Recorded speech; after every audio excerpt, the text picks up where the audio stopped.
Konnichiwa, my name is Marty, and today I'm going to take a look at some traditional Japanese paints made by the Nakagawa-Gofun company in Kyoto, Japan.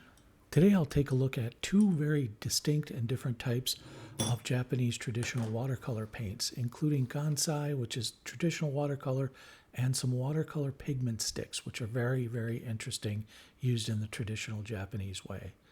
The paints are all manufactured in their workshops here in Kyoto, Japan, as you can see here. And we'll go through them all today, and I'll hopefully leave you with enough information to help you understand this type of paint a little bit more. Nakagawa sent me over a nice catalog here to look at, and it's got a wide range of colors, as you can see. This is very traditionally made Japanese watercolor paint, as well as some other specialized paints that they make. And although it's in Japanese and I don't read or speak Japanese, I was able to tell by their pictographs a little bit more about their manufacturing process, how they mix colors and things like that. For this company in particular, I think it's very important to them that they stick to traditional and culturally important methods for manufacturing their paint and the choice of colors they use in their paint, because these paints are mostly consumed by people interested in traditional Japanese painting. Here are some terms that you might want to familiarize yourself if you're more interested in Japanese paints. But these are paints made with traditional materials, so there is some animal glue involved in the manufacture of these paints, which if you're vegan or some other reason you don't like to use those paints, definitely that may be a concern for you. Otherwise, let's talk a little bit about the colors. There are 36 colors. They're in these pans, which I'll say are much more generous than the half or full pans you get in a European paint set, or an American paint set for that matter. And for the cost, it's not much different, actually. So you get more paint in general. And they lay them out very nicely, sort of left to right here and vertically, so you can match the color of the paint to the color chart in the box. So to swatch out, I'll prepare a piece of paper here so that I can try each paint one at a time. I'm going to go ahead and use this Casaneo. This is a Da Vinci. It's a synthetic brush, a number 6 flat. But before I use the paint, I'm going to go ahead and spray it to wet it down a little bit. So, and then I'll get started here in swatching out these colors. As I said, there's 36 colors here, but there's many, many, many more combinations of colors and different types of colors offered by Nakagawa.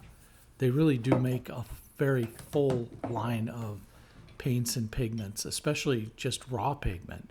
So if you're interested in creating your own paint, there's a video out there, although it's in Japanese, it's very instructional in what to add to the paint as a binder and how to use their material, their raw material, so raw pigment.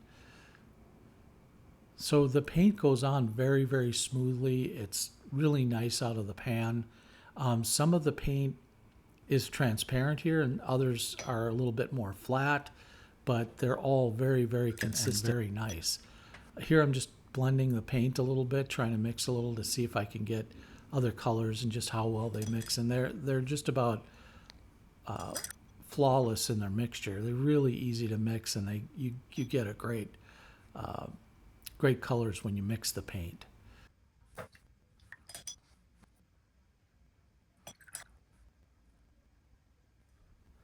Nakagawa is a small company, as I mentioned, based in Kyoto, Japan. They're not going to be easily found on places like Amazon or Dick Blick or Jackson's or anything like that. They're, like I said, a very small company, and they're very specialized in terms of making traditional Japanese paints in the way they've been made for hundreds of years. So when you're looking to find the paint, don't be discouraged if you don't find it right away at like a big retailer. Try to go direct to the factory. If you have questions, I'll leave contact information in the description below. But also search them out, talk to your retailers, your small independent art supply stores, and ask them if they might be interested in carrying some of these paints. Now, you can buy Japanese watercolor paints elsewhere. You can get Holbein or other types of paints, but these are, again, very specialized, and for the cost, it's really comparable. So you're not going to pay a ton more. This is something I was really excited to try. These Bao Anugo or Japanese stick paint, pigment stick paints are something that has been used in traditional Japanese painting for hundreds and hundreds of years. I'll talk a little bit more about the history of some traditional Japanese painting, especially from this period of time when this kind of or type of painting was initiated. But these are pigment sticks that you use in a very different way from most traditional watercolors. So I'm actually going to add some water to the palette here, to my palette tray here, and then I'm going to take each stick and carefully grind it into that water in the palette tray until I get the consistency I want from the color, and then I'm going to try some painting with it. So this is how, at least as my understanding as a non-traditional Japanese painter, how these colors may be used. So let's go ahead and give that a try, and I'll talk a little bit about the origins of these paints.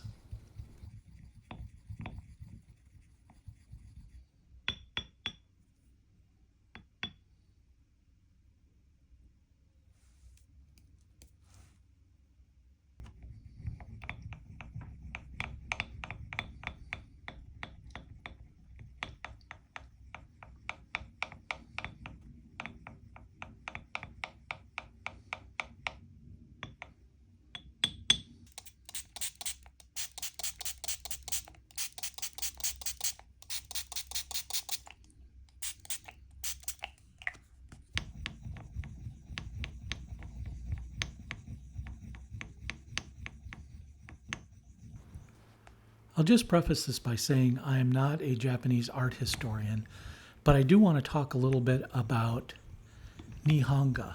Nihonga is a Japanese term which describes an art movement that was in direct response or in opposition of kind of Western influence in Japanese art.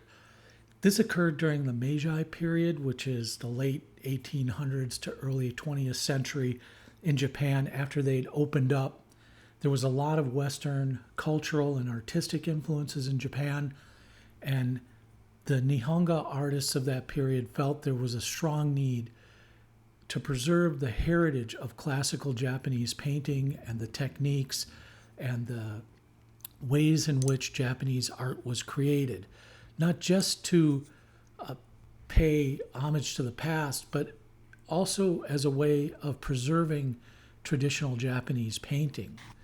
So while this painting differentiated quite a bit from Western styles, it did ultimately end up incorporating some influences from Western design, like perspective and naturalism and things like that.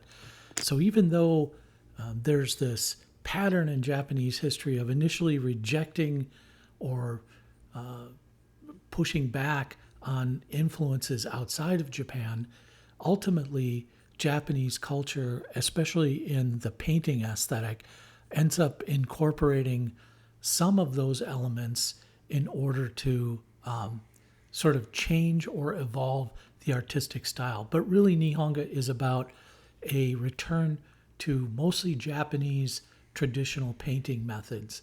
And what's fun about using these methods is first understanding that these are the same methods or close to them, the same materials and the same manufacturing or building of these materials that have been going on for 1,000 years in Japan, maybe even longer than that.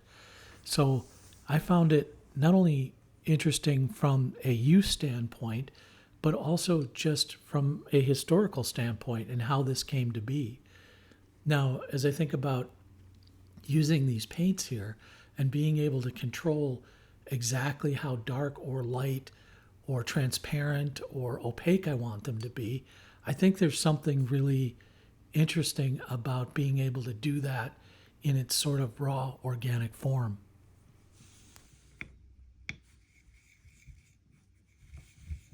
I should say as well that I'm not practiced in nihonga or any sumi or any kind of Japanese artistic method, really, or style. I love manga, I love anime, I love all those things Japanese, but I'm not really a practiced artist in that sense. I mean, I kind of traditionally trained in the Western method of art, but I do find it super compelling to be able to try to expand my understanding of the Japanese method of painting and how they use materials and things like that. I think expanding our horizons that way helps us just become more well-rounded, but also to understand how and where things came from and how they evolved into where they are today.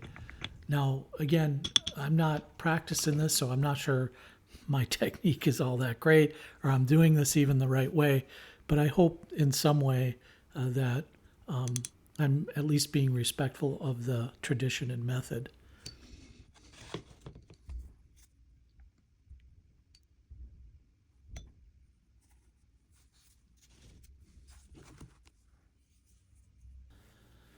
Well, as I mentioned before, I am not a Japanese art historian by any means, and I'm not trained at all in any kind of Japanese artistic method.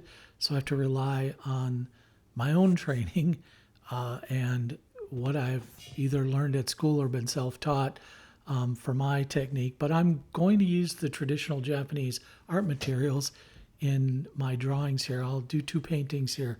This is a magpie that I recently saw in Theodore Roosevelt National Park. These are pretty shy birds, but they're very interesting.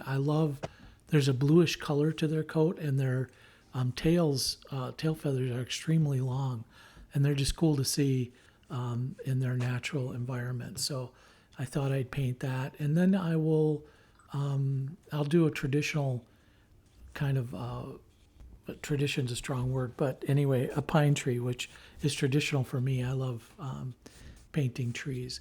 But the magpie is really cool insofar as they're really smart birds. They're a little bit like crows, I think, but they hang around the park, I think, most of the year there in Theodore Roosevelt. So I saw one year in early or mid-autumn, I guess it was, a couple of weeks ago. So pine trees are something I love to draw. They're all over the place where I live, but they're just fun to paint and draw. And I just like blending the different colors here. So once I wet the branches here, I just drop a little bit of color in there, and it spreads out throughout the branches, and it's really cool. I loved using these traditional paints from the Nakagawa company. I can only say that I think they are extremely well made, at least my initial experience with them, and that I hope they become more available, although, this is kind of small batch type traditional Japanese watercolor paints. That isn't to say they can't be used in any kind of painting. They're just really good watercolors. So they're fun to use, and I suggest, and I'll leave contact information, where to buy them, things like that, in the links below in the description. So go out and seek out the Nakagawa company and try some paints that you're usually not going to find or be able to try locally. Well, I think that's it for today. If you haven't become a member of the channel, please do so. Don't forget to subscribe, like, and hit the little reminder so you're notified when new videos post. So, tenoshinde kudasai. This has been Marty for owingsart.com.